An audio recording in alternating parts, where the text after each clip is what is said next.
Di tengah masa pandemi COVID-19, Amir, seorang tukang sol sepatu di pinggiran kota Palembang, masih tetap berusaha bertahan demi kelangsungan hidup. Usaha yang sudah ditekuni bertahun-tahun ini tetap dikerjakan meski sudah hampir 7 bulan ini, orderan yang didapatkannya jauh menurun. Di mana pada hari biasanya dirinya bisa memperbaiki 20 pasang sepatu. Tetapi sejak pandemi melanda, dalam sehari dirinya hanya mendapat orderan 5 pasang sepatu.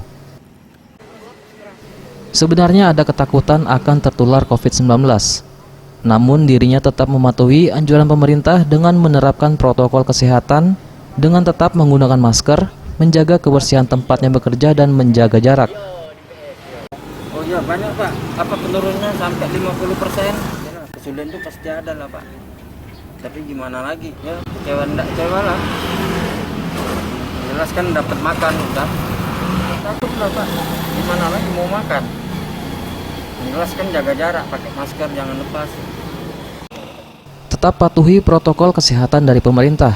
Dengan ingat pesan ibu dengan selalu terapkan 3M, memakai masker, mencuci tangan dan menjaga jarak.